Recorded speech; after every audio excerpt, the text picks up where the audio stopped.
유성엽 의원입니다. 장관님, 네. 쌀 문제 관련해서 정부 정책 중에서 가장 잘못했던 일은 뭐라고 생각합니까? 글쎄, 잘한 일을 말씀하시라면 대답하기 쉬울 건데. 아니 뭐 현 정부를 떠나서라도 하여튼 역대 여러 가지 쌀 정책 관련해서 지금까지 정부가 가장 잘못한 일은 뭐라고 생각합니까? 뭐 잘못했다기보다도 지금 그 쌀이 안고 있는 문제 중에서는 소비 감소 이런 것들이 굉장히 걱정을 많이 하고 제가 지적하고자 하는 것은 2004년도 쌀 관세와 유예 10년간 관세화를 유예하다가 다시 재유예를 했잖아요. 10년간. 네. 저는 그 당시 정읍시장을 했었습니다. 그 당시 정읍시장을 했었는데 그 농림부 설명회장에 제가 가서 정읍도 이 쌀 생산이 엄청나게 많은 고장이죠. 관세화를 해야 된다. 지금 제가 그런 주장을 거기까지도 했는데 왜 이 관세화를 자꾸 이렇게 유예를 하게 된 겁니까?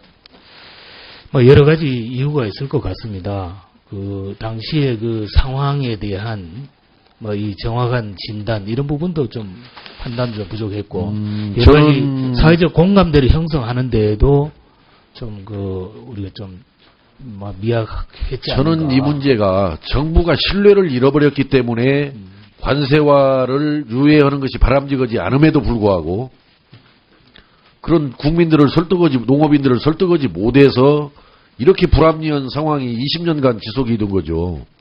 그래서 지금 현재 40만 톤이라는 쌀을 의무적으로 수입을 해야 되는 이런 상황을 맞고 있는데 여기에는 그것을 요구했던 농업인들의 잘못이라기보다는 그 잘못된 요구를 제대로 설득해서 수정시키지 못한 정부의 책임이 있다. 그 정부의 책임이 있는 것은 정부가 신뢰를 잃어버렸기 때문에 무슨 말을 해도 농업인들이 믿지를 못하는 거죠.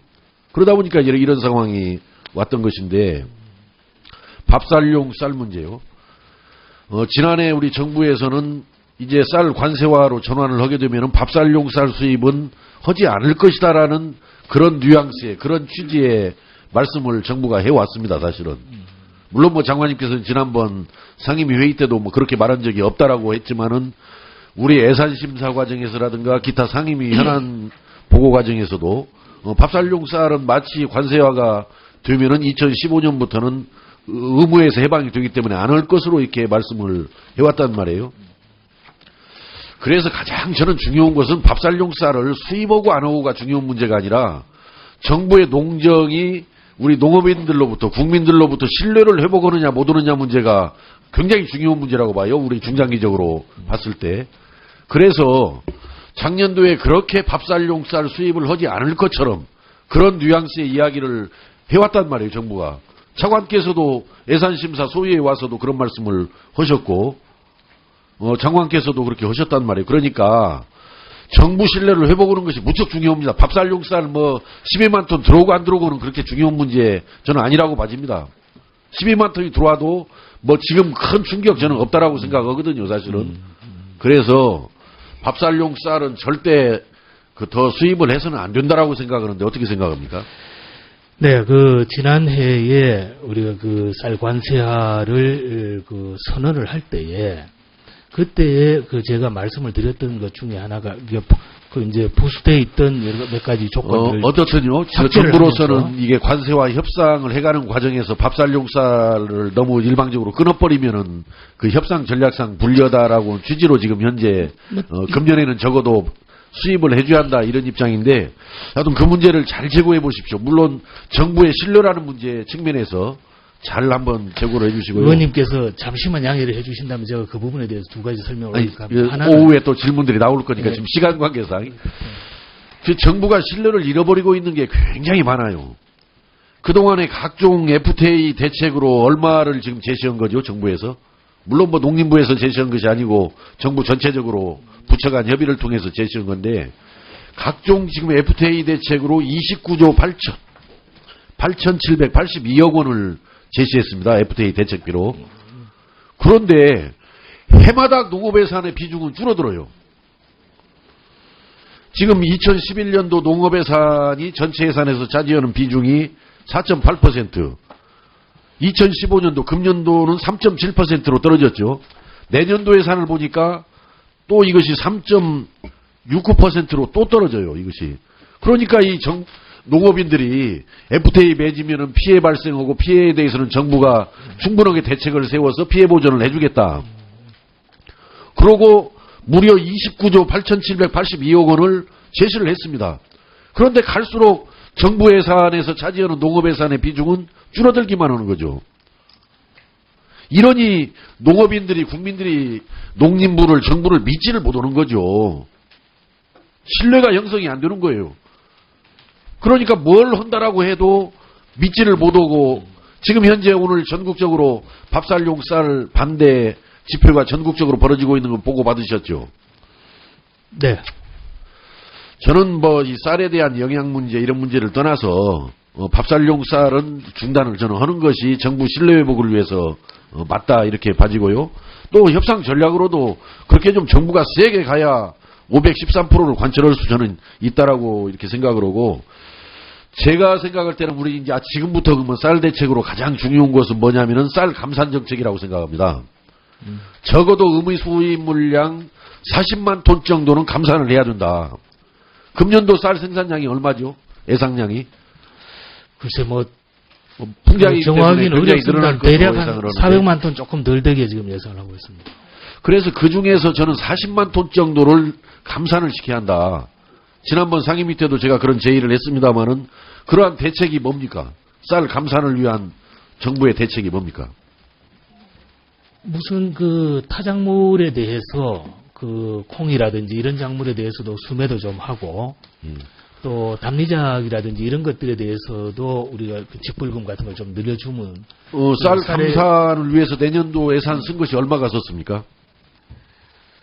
쌀 감산을 위해서 내년도에 쓴 예산이 얼마 정도가 쓰였습니까? 그 여러 가지가 있어서 그걸 좀 더 해봐야 될 건데. 저는 정부가 이 문제도 의지가 없는 것 같아요. 어떻게 쌀 감산 정책에 동의합니까? 동의하지 않습니까? 그런데 그 지난 한 뭐 10여 년 이래 보면은 한 2년 정도는 풍년이 들었다가 2년은 흉년이 드는 이것이 아니 그러니까 설령 흉년이 들면 쌀을 수입에다 먹자 이거예요. 어차피 수입을 해야 되고 밥살용 쌀도 수입할 수도 있으니까. 그렇지만 쌀은 정말 국민 주식으로서 우리가 보호할 필요가 있습니다. 그래서 기왕에 이렇게 관세와 개방으로 나간 상황에서는 쌀이 수입에서 들어와도 국내에 문제가 없는 상황을 만들어가는 것이 적극적인 쌀 대책이죠. 뭐 큰 틀에서는 장기적으로 그렇게 하겠습니다만은 우리가 지난 그 2년 동안 풍년이었습니다. 그 이전에 2년은 또 흉년이었습니다. 한번 풍년이 들고 흉년이 들면은 10% 정도 정산되고 아니면 감산되는 것은 아주 쉬운 일입니다. 10%만 40만 톤인데요.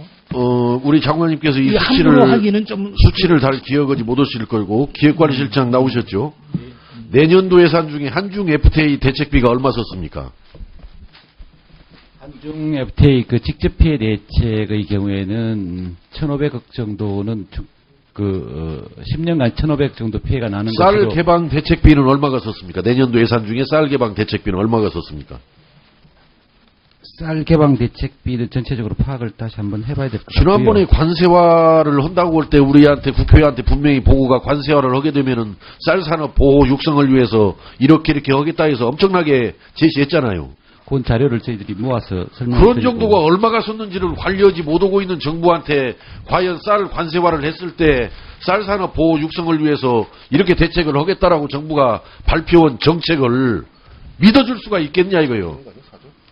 그냥 뭐 위기 상황이나 좀 어려운 상황 오면은 막 부풀려가지고 얼마를 쌀 개방 대책비로 지원하겠다 이렇게 해놓고 지금 내년도 예산에 얼마가 반영됐는지도 정확하게 집계조차도 안 하고 관리조차도 못 하는 정부한테 그런 의지가 있다라고 믿어줄 수 있겠냐 이 말이에요. 의원님 그 자료를 바로 드리지 못해서 죄송합니다만은 우리가 내년도 예산 중에서 쌀과 관련된 예산 그러니까 생산 기반 이런 걸 포함하면은 대략 한 4조 3천억 정도 수준입니다. 이것은 굉장히 다른 작물에 비해서는 상대적으로 많은 수준입니다. 거의 30% 정도 되는 건데요.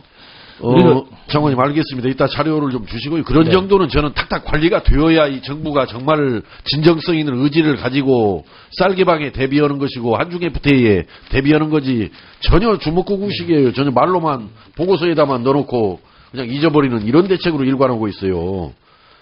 장관님 작년도 11월 13일 국회 여야정 협의체에서 무역이득 공유제에 대해서 문안이 그렇게 되어 있습니다. 법제화 또는 그 대안에 대해 성실하게 연구 및 검토하기로 이렇게 해서 합의 서명을 했어요. 성실하게. 근데 성실하게 했다라고 생각합니까? 나름대로 좀, 아쉬운 점도 있고, 이러긴 아니요, 합니다만은. 제가 보니까 네. 산업부 연구 용역 결과도 못 오겠다라는 거예요. 법리적으로, 기술적으로, 정책적으로 곤란하다 이거고. 농림부에서는 그건 적극적인 검토도 안 오고, 기업의 자율참여 골자로 는 대안을 지금 농림부가 제시했는데, 지난번에 산자부 장관 애결위에서 물어보니까 용역비 3천만 원 들여서 했다라고 그래요. 농림부에서는 얼마 들여서 했습니까?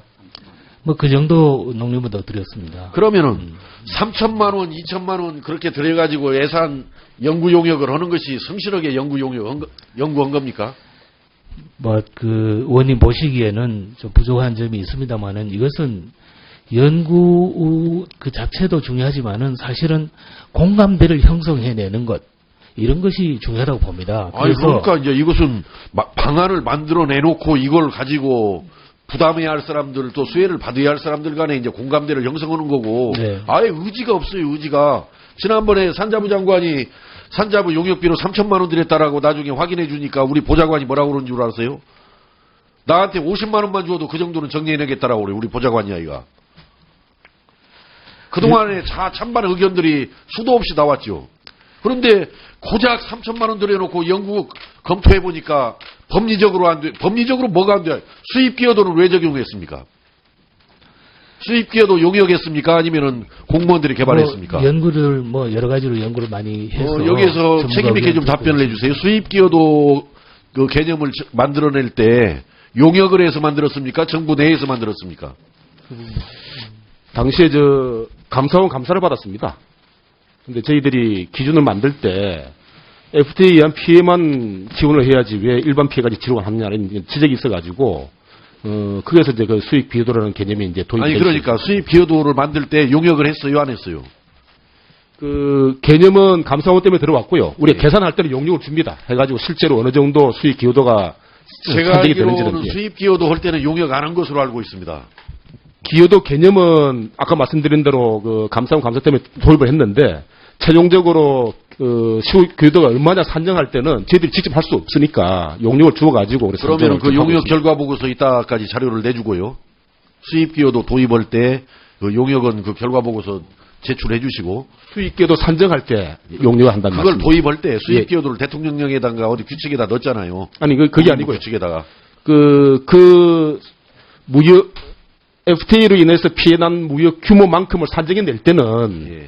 통계적인 여러 가지 방법을 통해서 하지 않습니까? 그래서 예. 그걸 산정할 때는 용역을 주어가지고 거기서 그러니까 몇 수입 프로 정도가 수익이다. 기여도라는 개념을 도입할 때는 용역 안 한 거죠. 개념은 그 감사원 때문에 저희가 도입을 했고요. 아니 이게 용역 안 한 거죠. 예, 안 예. 하고 도입한 예, 거죠. 예. 그리고 이제 구체적인 피해 액수 수입 기여도를 산정하기 위해서는 용역을 한 거죠. 예, 그렇게 하고 있습니다. 그러니까 이 무역이 공유제도 말이죠.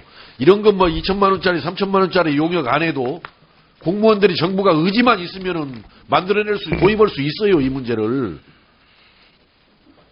용역도 그 어설픈 그런 용역 해놓고 용역 결과 보니까 안 된다라고 하니까 그냥 용역해 보니까 안 된다라고 합니다 하고 뒤로 지금 자빠져 버리면은 정부가 과연 의지가 있는 거냐 말이에요, 이게. 의원님 이 문제와 관련해서는 여야 그 대표 물론 간에 농림부만의 책임은 아니지만은 이 자리에서 정식으로 다시 요청합니다. 산자부 차관을 증인으로 좀 채택해 줄 것을 정식으로 제의하면서 오전 본질의를 마치겠습니다. 이상입니다.